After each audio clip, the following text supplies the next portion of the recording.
నమస్కారం V7 city news కు స్వాగతం. జిల్లాలో నీటి ఎద్దడి లేకుండా చూడాలని, సమస్య ఉన్న చోట నీటి ట్యాంకర్లను అందుబాటులో ఉంచుకోవాలని జిల్లా కలెక్టర్ సంబంధిత అధికారులను ఆదేశించారు. శనివారం స్థానిక కలెక్టరేట్లోని సమావేశ మందిరం నందు తాగునీరు, సాలిడ్ వేస్ట్ లిక్విడ్ మేనేజ్మెంట్ పై మున్సిపల్ కమిషనర్లతో సమీక్షించారు. ఈ సందర్భంగా జిల్లా కలెక్టర్ మాట్లాడుతూ జిల్లాలో ఉష్ణోగ్రతలు తీవ్రతగా ఉన్నాయని, ఎక్కడా కూడా నీటి సమస్య లేకుండా చూడాలని అన్నారు. నీటి సమస్య ఉన్న ప్రదేశాలలో ట్యాంకర్ల ద్వారా సరఫరా చేయాలని అన్నారు. ఘన పదార్థాల సేకరణ తర్వాత శుద్ధి చేయడం ప్రధాన అంశమని అన్నారు. జిల్లాలో ఎక్కడా కూడా డంపింగ్ అనేది ఉండరాదని అన్నారు. ఈ వ్యర్థ పదార్థాల డంపింగ్ సంబంధించిన స్థల కేటాయింపుపై తహసీల్దార్లతో సమన్వయం చేసుకోవాలని అన్నారు. మున్సిపల్ అధికారులు వ్యర్థాల నిర్వహణలో ప్రత్యేక శ్రద్ధ చూపాలని అన్నారు. పబ్లిక్ ప్రదేశాలలో తప్పకుండా చలివేంద్రాలు ఉండేలా ఏర్పాట్లపై ప్రత్యేక చర్యలు తీసుకోవాలని అన్నారు. ఈ కార్యక్రమంలో గూడూరు, సూలూరుపేట, నాయుడుపేట, వెంకటగిరి, శ్రీకాళహస్తి మున్సిపల్ కమిషనర్లు Venkateswarlu, Chinnaiah, Fazulla, Venkatramireddy, Girikumar, EE public health Subbarayudu తదితరులు పాల్గొన్నారు. తాతయ్యగుంట గంగ జాతర వాల్ పోస్టర్ను ఎమ్మెల్యే ఆరణి శ్రీనివాసులు శనివారం ఉదయం ఆవిష్కరించారు. మే 6వ తేదీ చాటింపుతో జాతర ప్రారంభమై మే 13వ తేదీ వరకు జరుగుతాయని, మే 14వ తేదీన తెల్లవారుజామున అమ్మవారి విశ్వరూప దర్శనంతో జాతర ముగుస్తుందని అన్నారు. మే 10వ తేదీ అమ్మవారికి శేషవస్త్రాలు సమర్పించనున్నట్లు ఆయన వివరించారు. గతేడాది ఎన్నికల కారణంగా అధికారుల పర్యవేక్షణలో జాతర జరిగిందని, ఇప్పుడు ఎన్డీఏ కూటమి ప్రభుత్వం ఏర్పాటయ్యాక జరుగుతున్న మొదటి జాతరను వైభవంగా నిర్వహిస్తామని ఆయన తెలిపారు. తాతయ్యగుంట గంగమ్మ జాతర ఆనవాయితీగా ప్రతి సంవత్సరం సంవత్సరానికి 9 రోజులు ఘనంగా, అందులో భాగంగా ఎన్డీఏ కూటమి ప్రభుత్వం ఏర్పాటు చేసిన తర్వాత మొట్టమొదటిగా ఈ కార్యక్రమం మే నెల 6వ తారీఖు నుంచి 14వ తారీఖు వరకు వివిధ రకాలైన వేషాలతో చాటింపు, బైరాగి వేషం, బండ వేషం, తోటి వేషం, దొర వేషం, మాతంగి వేషం, సున్నపు కుండలు, గంగమ్మ జాతర, ఈ విధంగా ఒక 8 రోజులు ఈ కార్యక్రమం జరగడం ఆనవాయితీ. ఈ యొక్క కార్యక్రమాలు సాంప్రదాయబద్ధంగా, తాతయ్యగుంట గంగమ్మ జాతర సాంప్రదాయబద్ధంగా నిర్వహించాలని పెద్దలు నిర్ణయించడం జరిగింది. ఇందులో టీటీడీ చైర్మన్ గారు భాగస్వాములయ్యారు. వారు కూడా ఈ గుడికి ఎనలేని కృషి చేశారు. ఆఖరిలో దాదాపు 4 కోట్ల రూపాయలు పనులు అసంపూర్తిగా ఉంటే, గతంలో కూడా ఒక 3 కోట్ల రూపాయలు టీటీడీ తిరుమల దేవస్థానం స్పాన్సర్ చేయడం జరిగింది. ఎండోమెంట్ నుంచి కూడా ప్రభుత్వం నుంచి కూడా చేయడం జరిగింది. దాతలు కూడా విరాళాలు ఇచ్చారు, దాంతో కూడా చేయడం జరిగింది. వీటన్నిటితో పాటు వివిధ రకాలుగా చేయడం జరిగింది. ఆఖరులో దాదాపు 4 కోట్ల రూపాయలు పనులు నిలిచిపోవడం, అది స్వయంగా ఇది తాతయ్యగుంట గంగమ్మ వెంకటేశ్వర స్వామి చెల్లెలు కాబట్టి ఇవన్నీ టీటీడీ చైర్మన్ గారికి, ఈఓ గారికి, అడిషనల్ ఈఓ గారికి చెప్పి అక్కడి నుంచి కూడా 4 కోట్ల రూపాయలు శాంక్షన్ చేయడం జరిగింది. ఖచ్చితంగా కూడా ఈ గంగమ్మ గుడికి అన్ని రకాలుగా ఎటువంటి లోటు లేకుండా ఇప్పటికీ ఈ జాతరకు సరిపడే విధంగా ఫ్లోరింగ్ ఇవన్నీ పూర్తి చేయడం జరిగింది. మిగతా కాంపౌండ్ వాళ్ళు సగం ఉంది, ఆ సగం కూడా పైన కొన్ని పరికరాలు, గంగమ్మ వేషాలు వేసేది ఉంది.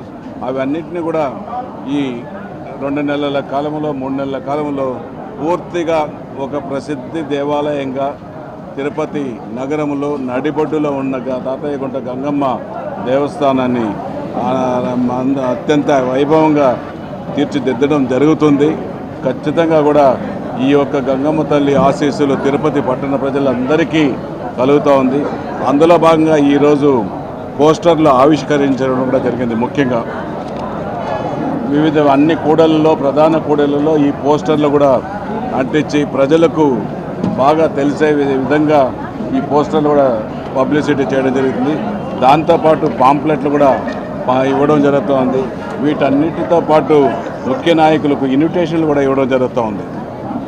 ఇక్కడ దర్శనానికి వస్తే ఎటువంటి ఇబ్బందులు లేకుండా చేయడానికి దేవస్థానం ఈఓ గారు, అధికారులు ఇవన్నిటిని కూడా కలెక్టర్ గారి ఆధ్వర్యంలో మొన్న ఉత్సవ కమిటీ ఈ యొక్క అరేంజ్మెంట్ ఏర్పాట్ల కమిటీ కూడా ఏర్పాటు కలెక్టర్ గారు చేయడం జరిగింది. దానికి అన్ని రకాల డిపార్ట్మెంట్లు కూడా వచ్చి అటెండ్ అయ్యి ఎలక్ట్రిసిటీ కార్పొరేషను, ఫైర్ ఆఫీసర్లు ఇటువంటి అన్నిటి ఈ ఉత్సవాలకు తగిన ఏర్పాట్లు. ఎందుకంటే రోజుకు 10,000 నుంచి 50,000 ఒక్కరోజైతే. మత్స్యకారుల సంక్షేమం అభివృద్ధి కోసం రాష్ట్ర ప్రభుత్వం ముందడుగు వేస్తోందని జిల్లా కలెక్టర్ వెంకటేశ్వర్ తెలిపారు.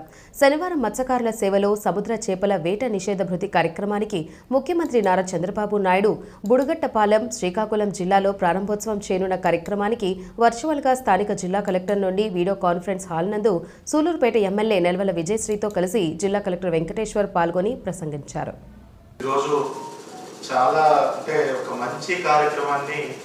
గౌరవ ముఖ్యమంత్రి గారు మనకి శ్రీకాకుళం జిల్లాలో ఈరోజు లాంచ్ చేయబోతున్నారు.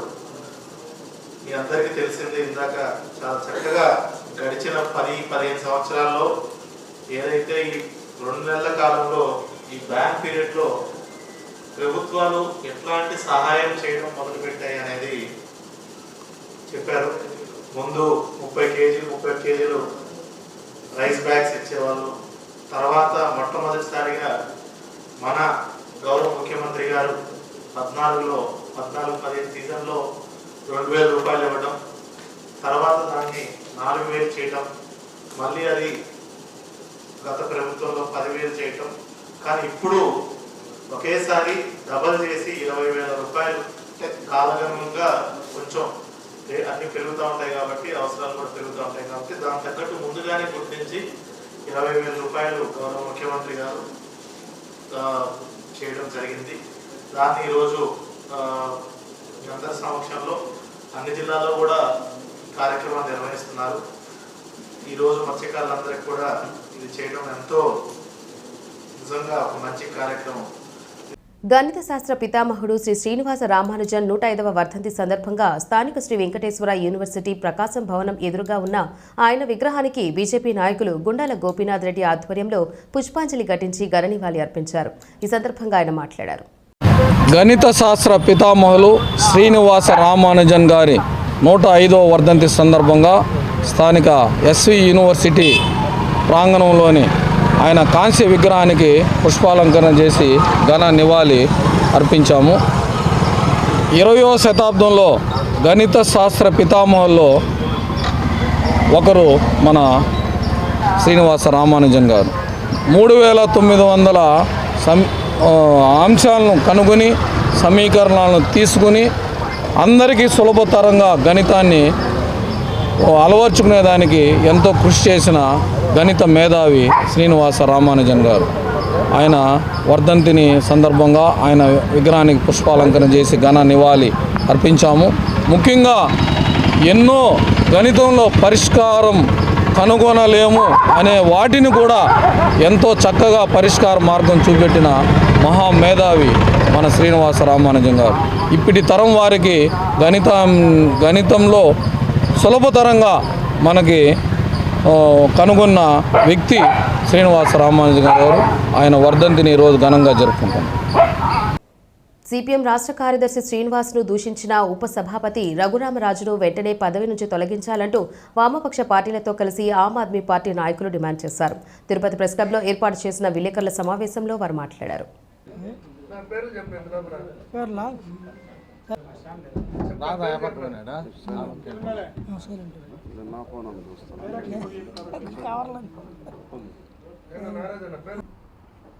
రఘురామకృష్ణరాజు గారు మా పార్టీ రాష్ట్ర కార్యదర్శి,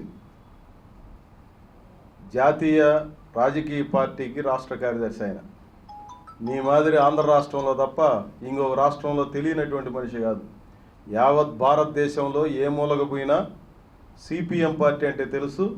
సిపిఎం పార్టీ రాష్ట్ర కార్యదర్శిగా ఉన్న వి శ్రీనివాసరావు గారంటే బెంగాల్కు ముఖ్యమంత్రిగా పనిచేసిన జ్యోతిబాసు గారి దగ్గర నుంచి కేరళ రాష్ట్రానికి ముఖ్యమంత్రులుగా పనిచేసిన ఈకే నైనారు లేదా ఈఎంఎస్ నంబూద్రిపాదు, ఇప్పుడు ముఖ్యమంత్రిగా ఉన్న పినరయి విజయన్, త్రిపుర రాష్ట్రంలో మాణిక్ సర్కారు ముఖ్యమంత్రిగా పనిచేశారు. ఇట్లాంటి వాళ్ళందరూ కూడా గౌరవించదగిన గొప్ప వ్యక్తి వి శ్రీనివాసరావు. ఒక పత్రికకి ఎడిటర్గా పనిచేశాడు ఆయన. ఊరికే అల్లాటప్ప మనిషి కాదు.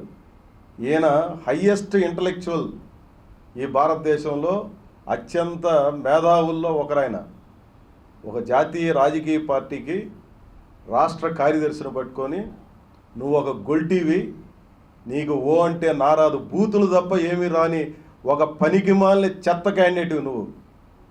ఏ రోజు నేను టీవీ ఛానల్స్లో చాలాసార్లు ఆయనతో పాటు కలిసి డిస్కషన్లో పాల్గొన్నా. నోరు తెరిస్తే బూతులు తప్ప ఇంకోటి రానటువంటి దౌర్భాగ్యపు మనిషివి నువ్వు. ఉండి ప్రజల దౌర్భాగ్యం అక్కడ నువ్వు ఎమ్మెల్యేగా ఉండడం అనేది. నువ్వు చేసింది తప్పు. ఉండిలో ఉన్నటువంటి పేద ప్రజల ఇళ్ళు కూలగొట్టినావు నువ్వు. కూలగొట్టిన ఇళ్లను సందర్శన చేయడానికి వచ్చినటువంటి వాళ్ళ పట్ల అన్యాయంగా ప్రవర్తించారు అక్కడ ఉన్నటువంటి అధికార యంత్రాంగం కానీ, లేదంటే వీళ్ళెవరికి ఒక్కడు కూడా బాధ్యత వహించలా. ఇల్లు కూలగొట్టేసి, ఇల్లు ఎందుకు కూలగొట్టావా నువ్వు, దాన్ని బాగు చేయి అని చెప్పి చెప్పడానికి వచ్చినటువంటి వాళ్ళు.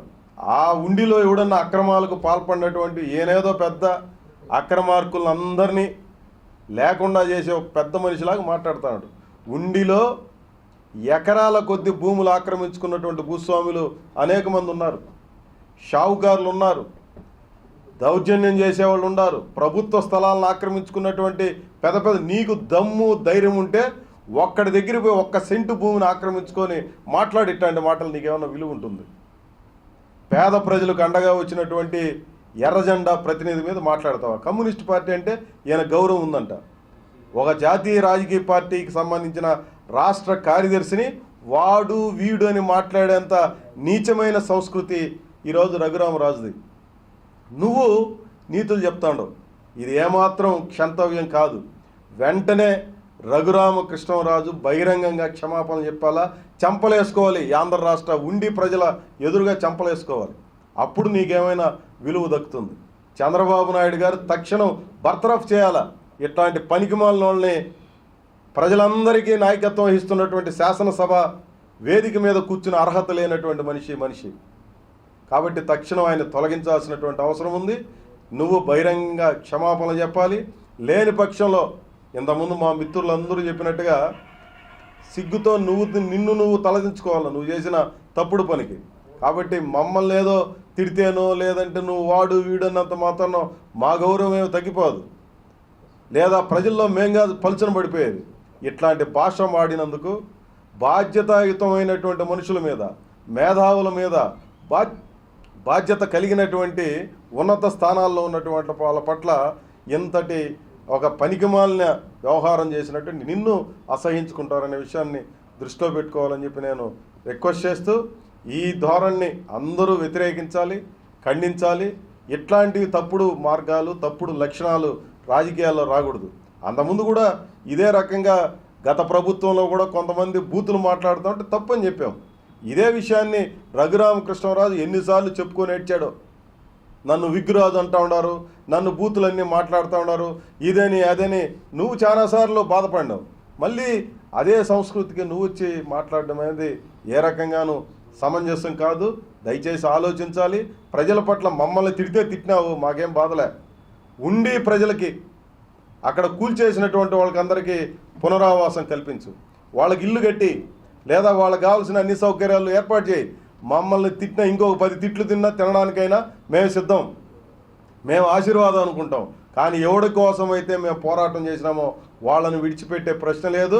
వాళ్ళ తరఫున పోరాడుతూనే ఉంటాం. నువ్వు ఈ రకమైనటువంటి ధోరణి విడనాడేదాకా ఉండి ప్రజలకి, అక్కడ బాధితులకు అండగా నిలబడి మేము పోరాడుతూనే ఉంటామని చెప్పి ఈ సందర్భంగా తెలియజేస్తాం. అన్ని పార్టీల తరఫున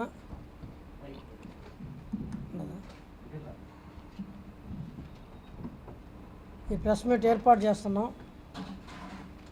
రాజ్యాంగ అత్యున్నతమైన పదవుల్లో ఉన్న వ్యక్తులు, ఉన్నతంగా వ్యవహరించాల్సిన వ్యక్తులు దిగజారిపోయి నీచమైన మాటలు మాట్లాడుతున్న పరిస్థితి ఇప్పుడు మనం చూస్తున్నాం. ఇది ఆంధ్రప్రదేశ్లో ఈ కమ్యూనిస్టుల మీద కూడా ఇటువంటి భాష వాడడం అనేది విడ్డూరంగా అనిపిస్తూ ఉంది. అందరికీ గౌరవనీయులు అందరూ కూడా గౌరవించే వ్యక్తి సిపిఎం పార్టీ రాష్ట్ర కార్యదర్శి వి శ్రీనివాసరావు గారిని ఉండి ఎమ్మెల్యే డిప్యూటీ స్పీకర్ రఘురామరాజు గారు అక్కడ పేదల ఇల్లు కూల్చేస్తే ఆ సందర్భంగా పేదల ఇల్లు తిరిగి కట్టించాలని ఈ కూల్చివేయడం అన్యాయం అని చెప్పి ఇట్లా చూసుకుంటా పోతే మీ యొక్క చరిత్ర చాలా ఉంది, ఆ విషయాలన్నీ మేము ప్రజల్లోకి తీసుకెళ్లాల్సి వస్తుందని చెప్పేసి చెప్పినందుకు ఎవరైనా రాజకీయాల్లో తిరుపతి ప్రజలు వైసీపీ నాయకులు చేసిన ప్రజా వ్యతిరేక విధానాలకు విసుగు చెంది 63,000 ఓట్లతో బుద్ధి చెప్పారని ఇకరైన డ్రామాలు ఆడడం మానుకోండని టీడీపీ నాయకులు పేర్కొన్నారు. రాష్ట్రంలో సూపర్ 6 పథకాలు వేగవంతంగా పూర్తవుతాయని, అమరావతి రాజధానిగా పోలవరం ప్రాజెక్టు త్వరితగతిన కూటమి ప్రభుత్వం చేస్తుందని చెప్పారు. తిరుపతి ప్రెస్ క్లబ్లో శనివారం సాయంత్రం జరిగిన మీడియా సమావేశంలో వారు మాట్లాడారు.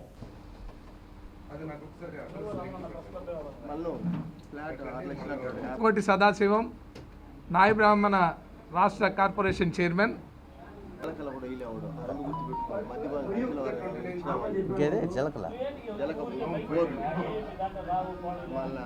ఈరోజు వైఎస్ఆర్ పార్టీ నాయకుడు అభినయ్ రెడ్డి ఇంటింటికి వెళ్ళి సూపర్ 6 చంద్రబాబు నాయుడు గారు నెరవేర్చారా అని ఇంటింటి వారిని అడగడం జరిగింది. చూశారన్ని వీడియోలో కూడా మేము అభినయ్ రెడ్డి గారిని ఒకటే అడుగుతున్నాం. ఇంకా 1 సంవత్సరం కాల 10 నెలలు అయింది. 10 నెలల్లో సూపర్ 6లో ఎన్ని చేశారంటే గ్యాస్ కనెక్షన్లు 2 టర్ములు ఇచ్చుండారు. ఇప్పటికీ అందరికి తెలిసిందే, 2 సార్లు గ్యాస్ కనెక్షన్లు ఉచిత సిలిండర్లు ఇచ్చుండారు. పోతే పిల్లలకి దీవెన 1 ఇయర్కి, అది 1 ఇయర్కి ఇస్తారు, ఇప్పుడు కాదు. రెండోది మొన్ననే నోటిఫికేషన్ విడుదల చేశారు పిల్లల ఉద్యోగాల్లో. ఇంకా చెప్పినటువన్నీ తప్పకుండా చేస్తారు. మేము జగన్మోహన్ రెడ్డి, కరుణాకర్ రెడ్డి ఉండేటప్పుడు తిరుపతిని తీర్చిదిద్దేసినాము, మొత్తం అన్నీ చేసేసాడు అభినయ్ రెడ్డి, కరుణాకర్ రెడ్డి, జగన్మోహన్ రెడ్డి పరిపాలన అని చెప్పారు. అంత చేసుంటే 63,000 పైచీలకు ఎందుకు ఓడిపోయినావు అభినయ్ రెడ్డి? చెప్పు, జనాలు ఎందుకు అట్లా ఓట్లు వేసేసినారు? మీరు ఆ విధంగా అభివృద్ధి చేసేసి ఉంటే తిరుపతిలో మీరు చెప్పింది, ఆ జగన్మోహన్ రెడ్డి చెప్పిన హామీలన్నీ నెరవేర్చుంటే 164 సీట్లు తెలుగుదేశం కూటమికి ఇచ్చారు. 164 సీట్లు కూటమికి ఇచ్చారు. తిరుపతిలో ఇంతవరకు అంత మెజార్టీతో ఎవరు గెలవల. మారణ శ్రీనివాసులు కూటమి అభ్యర్థి, జనసేన అభ్యర్థి 64,000 పైచిలుగుతో గెలిచారు నీ పైన. ఎవరు అతను? కొత్త వ్యక్తి తిరుపతి. నువ్వే అన్నావు గతంలో, కొత్త వ్యక్తి వస్తాడు, ఆయనకి ఆ వీధెల్లు ఈ వీధెల్లు కూడా అన్నావు. అలాగే వచ్చాడు, నీ మీద 64,000 ఓట్లతో గెలిచాడు. ఇంకా మానుకోండి ఊరికే డ్రామాలన్నీ, ఇంటింటికి పోయేది అడిగేది, నిన్నే గుర్తుపట్టడం లేకపోతే ఎవరు అనే పరిస్థితిలో నీకు ఉన్నది. మేము ఎంత సోపైన రోడ్లు వేసినాం అంతే, ఇంక వేరే ఏమి లే. తిరుపతిలో 10 మందికి ఉపయోగపడే పని ఏదైనా ఒక్కటి చేస్తున్నారు చెప్పండి, మీరు కానీ మీ నాయన కానీ. ఒక్కటి ప్రజలకు ఉపయోగపడి ఒకటి పోనీ రాష్ట్రంలో జగన్మోహన్ రెడ్డి ప్రజలకు ఉపయోగపడి ఒక్కటనే చేస్తున్నారా? ఈ రాష్ట్రాన్ని సర్వనాశనం చేశాడు జగన్మోహన్ రెడ్డి. కోలుకోవాలంటే 20 సంవత్సరాలు పడతారు, ఇంకా 20 సంవత్సరాలు పడుతుంది ఈ రాష్ట్రం. ఆ విధంగా నాశనం చేశాడు. అమరావతిని చంద్రబాబు నాయుడు గారు రాష్ట్రం విడిపోయినప్పుడు వచ్చి అమరావతి రాజధాని కావాలని అమరావతిని స్టార్ట్ చేస్తే నువ్వు వచ్చి దాన్ని నిలవన కూల్చి నాశనం చేశావు. 3 రాజధాని పేరుతో 5 ఏళ్ళు పగ్గం గడిపేశావు. రాజధాని లేకుండా చేశావు. ఈ భారతదేశంలోని రాజధాని లేని రాష్ట్రం ఏదైనా ఉందంటే ఆంధ్రప్రదేశ్. ఆ విధంగా నువ్వు చేసేసావు 5 ఏళ్ళు. కక్షపూరితం, కక్ష తప్ప వేరే పరిపాలన లేదు నీ దగ్గర. కక్షే మొత్తం, అందరి మీద కక్ష పరిపాలన చేశావు. ప్రజలకు ఉపయోగపడే పని ఒక్కటి చేయలే. మళ్ళీ మేము ఇంటింటికి వెళ్ళి సూపర్ 6 చేయలేదు చంద్రబాబు నాయుడు గారు, అది చేయలేదు ఇది చేయలేదని జనాల దగ్గర కూర్చొని వీడియోలు, మిమ్మల్ని కొన్ని వీడియోలు అడిగారు, మీరు పెట్టలేదని బయట. ఏమండి మీరు మీ వాళ్ళు మా భూములు దోచుకునేసినారు, మా ఇళ్ల నుంచి బయట తరిమేసి మా ఇళ్ళు ఆక్రమించేసినారు అని చెప్పినారు. అది బయట పెట్టాలి. మా పార్టీ వాళ్ళు తిరుపతిలో ప్రజా దర్బారు పెడుతున్నారు. ప్రజా దర్బాలో మామూలు సమస్యల కన్నా వాళ్ళ సమస్యలు ఎక్కువ ఉన్నాయి. వైఎస్ఆర్ కాంగ్రెస్ పార్టీ వాళ్ళు మా భూములు లాగేసినారు, మా జాగాలు లాగేసినారు, మా ఇల్లు పెరుక్కునేసినారు, అన్నీ వచ్చి చెప్తా ఉన్నారు. అది తిరుపతిలో వైఎస్ఆర్ కాంగ్రెస్ పార్టీ పరిస్థితి. మీరు మేమేదో చేసేసినాము, మాకు అది జరిగిపోయింది. ఇంకొక ఆమె అంటా ఉండదు. మొన్న ఒక రోజా చంద్రబాబు నువ్వు దిగిపో, జగన్మోహన్ రెడ్డి వచ్చి కూర్చునేస్తాడు, మళ్ళా నాశనం చేస్తాడు ఈ రాష్ట్రాన్ని. జగన్మోహన్ రెడ్డికి ఆంధ్ర రాష్ట్ర ప్రజలంటే కసి అండి. ఏదో చేయాలనుకుంటాడు ఆంధ్రప్రదేశ్ని అతను, ఏదో చేసేదానికే అతన్ని రోజా వచ్చే చంద్రబాబు దిగేయాలంట, మళ్ళీ జగన్మోహన్ రెడ్డి కూర్చోబెట్టాలంట. కూర్చోబెడితే ఇంకొక 30 ఏళ్ళు వెనక్కి పంపించేస్తాడు రాష్ట్రం. ఇప్పుడే దివాలా అయిపోయింది, పరిస్థితులు బాగలే. ఇప్పుడు చంద్రబాబు నాయుడు గారు, పవన్ కళ్యాణ్, ఇతర మంత్రివర్గం కూటమి అంతా కలిసి సెంట్రల్తో కలిసి ఆంధ్ర రాష్ట్రాన్ని అమరావతి కావచ్చు, పోలవరం కావచ్చు, ఇంకా కొన్ని ఫ్యాక్టరీస్ తెచ్చి అభివృద్ధి చేయాలని వాళ్ళు కష్టపడుతున్నారు రాత్రి మొగలు. 6 సూపర్ 6 బ్రహ్మాండంగా చేస్తారు, ఏది వదలరు. ప్రజలకి చెప్పిన దానికన్నా ఎక్కువ చేస్తారు కూటమి. చంద్రబాబు నాయుడు కావచ్చు, పవన్ కళ్యాణ్ గారు కావచ్చు, వీళ్ళిద్దరూ కూడా చెప్పిన దానికన్నా ఎక్కువ చేస్తారు. మీరు పోయి ఇంటింటికి డ్రామాలు వేయొద్దండి. అవన్నీ పోయి అది చేసినాడా, ఇది చేసినాడా, ఇది చెప్తున్నారా అనేది అడిగేది అంతే. డ్రామాలు వద్దు. మీరు ఏదైనా చేసుంటే మీరు ఎందుకు అంత భారీతో ఓట్లు వెళ్ళిపోతారు? 43,000 పై చిరుకుతూ ఎందుకు ఓడిపోతారు? 5 గంటలు 6 గంటలు నిలబడుకున్నారంటే తిరుపతిలో ఓటేసేదానికి. మీరు మిమ్మల్ని తలుచుకున్నారు మనసులో, అందువల్ల నిలబడుకొనే ఉన్నారు వాళ్ళు. మీరు పోవాలరా ఆయన వీళ్ళని తరిమేయాలని ఆయన పెట్టుకొని 5 గంటలు 6 గంటల సోపు నిలబడుకొని ప్రజలు గాజు గ్లాస్ ఆరనే శ్రీనివాసుల మీద గాజు గ్లాస్ మీద వేశారు ఓట్లు జనాలు. ఇంకా మానుకోండి. మీకు చెప్పాము గతంలో కూడా, ఇంకా రాజకీయాలు వద్దండి, మీరు ఇంకా రాజకీయాలు చేయలేరు తిరుపతిలో. ఎందుకంటే మీరు తెలుసుకునేసారు, ఇంకా వేస్ట్. ఇంకెవరైనా కొత్త వాళ్ళు రావాల్సిందే వైఎస్ఆర్ పార్టీకి. ఊరికి అనవసరం. ఇంకా జగన్మోహన్ రెడ్డి పని కూడా అయిపోయింది రాష్ట్రంలో. జగన్మోహన్ రెడ్డి కూడా తరివేస్తారు, ఇంక ఇంటికి 11 సీట్లతో పరిమితం చేస్తారు. 164 సీట్లు కూటమికి ఇచ్చారంటే జనాలు రాష్ట్రంలో ఏ విధంగా ఉండారో, మీ మీద కసి ఎట్టున్నదో ఆలోచించండి. కసి, మీరు ఈ కసి పరిపాలన చేశారు. ఫస్ట్ రావడం ప్రజావేదిక కూల్చాడు, బారేశారు. ఆయన కూర్చొని మీటింగ్ పెట్టి ఇదే లాస్ట్ మీటింగ్ కూల్చామని అన్నాడు. కూల్చేసేది నీకు, కూల్చేది తెలిసేది కట్టావే, కట్టేది తెలియదు నీకు. కూల్చేదే తెలుసు, కట్టేదే తెలీదు. కొన్ని వేల కోట్లు కుంభకోణం చేసి 16 నెలలు జైల్లో ఉండేసి వచ్చి నీకు ఓట్లు వేశారు ప్రజలు. ఏదో ఒక్క ఛాన్స్ అని దానివల్ల వేసిన దానివల్ల ప్రజలకు ఏమన్నా పరిపాలన అందించావా? ఒక్కటి ఈ రాష్ట్రంలో చెప్పుకోదగ్గది మీ జగన్మోహన్ రెడ్డి ఒక్కటి చేశాడా? పోనీ మీరు తిరుపతిలో రోడ్లు వదిలేండి, ఇంకేదైనా ఒకటి చేశారండి. మీ కార్పొరేటర్లు కొంతమంది పెద్ద పెద్ద బిల్డింగులు కట్టుకున్నారు, లాడ్జీలు కట్టుకున్నారు, వాళ్ళ ఆస్తులు బాగా డెవలప్ అయితే అయినాయి. అదొకటి మాత్రం బాగా జరిగింది. రాష్ట్రంలో ఎక్కడ జరగలేదు, కానీ ఈ తిరుపతిలో మాత్రం అది బ్రహ్మాండంగా డెవలప్ అయ్యారు. అది మాత్రం వాళ్ళ కార్పొరేటర్ కొంతమంది బాగా అభివృద్ధి చెందారు. ఇంకా మీ డ్రామాలు వదిలేయండి తిరుపతిలో. ఊరిక చంద్రబాబు నాయుడు గారు, పవన్ కళ్యాణ్ గారు, కూటమి నాయకులు, అట్లాగే మోడీ నాయకత్వాన్ని ఆంధ్ర రాష్ట్రాన్ని బ్రహ్మాండంగా తయారు చేస్తారు. ఏ ఇబ్బంది లేదు. మీరు చేసిన రాష్ట్రాన్ని నాశనం చేసేదాన్ని మళ్ళా చక్రంలో దారి తేవాలంటే 20 సంవత్సరాలు పడుతుంది. దాన్ని చేయాలి. ఇంకా 30 సంవత్సరాలు కూటమి ప్రభుత్వం అధికారంలో ఉంటుంది ఆంధ్ర రాష్ట్రంలో. ప్రజలు నిర్ణయించుకునేసినారు, ఇంకొద్దునైనా జగన్మోహన్ రెడ్డి, ఇంక మనల్ని చాలు, ఇంక మన ఊరు తరివేస్తారు వాళ్ళు. అందువల్ల నిర్ణయం చేసుకున్నారు. మేము నేను డ్రామాలు వేసినా ఇంక ప్రజలైతే మీకు ఓట్లు వేసే పరిస్థితి లేదు. దయచేసి ఇంకా మానుకోండి. ఈ డ్రామాలు ఇంటింటికి వెళ్ళి ఏదో ఈ డ్రామాలు వేసేది మానుకోండి దయచేసి. ఇంక ఇవన్నీ మానుకోమని అభినయ్ రెడ్డి గారికి, ఇతర వైఎస్ఆర్ పార్టీ నాయకులకి మేము మహిళల సాధికారత కోసం ఎన్డీఏ కూటమి ప్రభుత్వం కృషి చేస్తోందని ఎమ్మెల్యే ఆరణి శ్రీనివాసులు చెప్పారు. మహిళలకు ఇచ్చిన ప్రతి హామీని ప్రభుత్వం నెరవేరుస్తోందని ఆయన తెలిపారు. ఉచిత కుట్టు శిక్షణ కార్యక్రమాన్ని సిఎన్సి సెంటర్లో ఎమ్మెల్యే ఆరణి శ్రీనివాసులు శనివారం ఉదయం ప్రారంభించారు. బీసీ కార్పొరేషన్ ఈడబ్ల్యూఎస్ ఆధ్వర్యంలో మహిళలకు కుట్టు మిషన్ శిక్షణను ప్రభుత్వం అందిస్తోంది. 90 రోజుల పాటు జరిగే ఈ శిక్షణకు 360 మంది మహిళలు ఎంపికయ్యారు.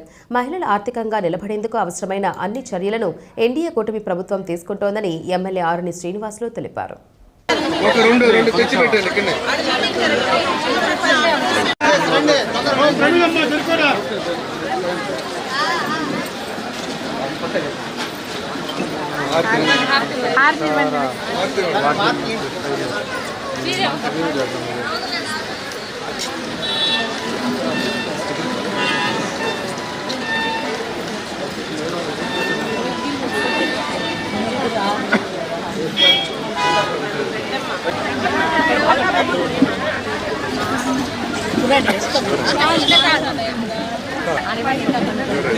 కూల వాళ్ళ కథకు వచ్చి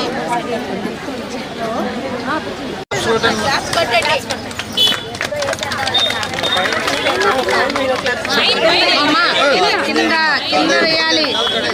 గుర్తులు ఎక్కడ?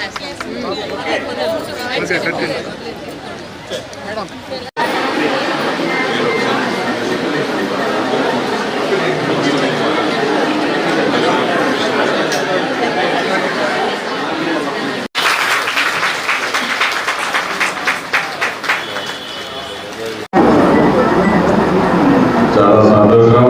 ఈరోజు తిరుపతి నగరంలో తిరుపతి కార్పొరేషన్ పరిధిలో మహిళా సోదరులందరికీ ఒక స్వయం కృషి నారా చంద్రబాబు నాయుడు గారు మహిళా దినోత్సవం అంతర్జాతీయ మహిళా దినోత్సవం సందర్భంగా తిరుచానూరు కలెక్టరేట్ ప్రధాన మార్గంలో తమ భూమిని కబ్జా చేయడానికి వెంకటరెడ్డి ప్రయత్నిస్తున్నాడని, దీనిపై ఈరోజు ఓ పత్రికలో ఎమ్మెల్యే నాని ఇచ్చిన కథనం అవాస్తవమని భూ బాధితులు మణి కిషోర్లు స్పష్టం చేశారు. తిరుపతి ప్రెస్ క్లబ్లో ఏర్పాటు చేసిన విలేకరుల సమావేశంలో వారు మాట్లాడారు. ఈ సర్వే నంబర్లో ఈరోజు మార్నింగ్ వచ్చి సాక్షి పేపర్లో వచ్చింది. ఎమ్మెల్యే ఉద్దేశించి ఎమ్మెల్యేని పెట్టుకునేసి నేను వర్క్ చేస్తాననేసి, అది మా ఎమ్మెల్యే దృష్టికి వెళ్ళలేదు. అది మా నాన్నగారి సొత్తు. దాదాపు 100 సంవత్సరాల నుంచి మా హ్యాండ్ ఓవర్లోనే ఉంది. వ్యవసాయం చేస్తున్నాము, ఇవన్నీ చేసుకుంటున్నాము. మా హ్యాండ్ ఓవర్లో ఉంది. మాకు ఐడెంటిటీ పట్టా 85లో ఇచ్చారు. అది సార్ కోర్టుకి ఎన్వి కృష్ణస్వామి మాకు అమ్మారు సార్. ఎన్వి కృష్ణస్వామి కూతురు దగ్గర వాళ్ళు కొనుక్కున్నారు. అంటే 85లో మాకు అయింది. మేము ఐడెంటిటీ పట్టా తెచ్చుకున్నాం. అది ఇనాం ల్యాండ్ సార్. 1/3 రైతులకి, ఇనాందారులకు, బ్రాహ్మిన్స్కి. మేము బ్రాహ్మిన్స్ దగ్గర ఇనాందారు 1/3 తీసుకునేసి 1985లో మేము రైతు వారి పట్టా తెచ్చుకున్నాం. 1985లో అది ప్రొసీడింగ్స్ కూడా ఉన్నాయి చూడండి సార్. దాంట్లో 20 సెంట్లు 40 సెంట్లు సార్.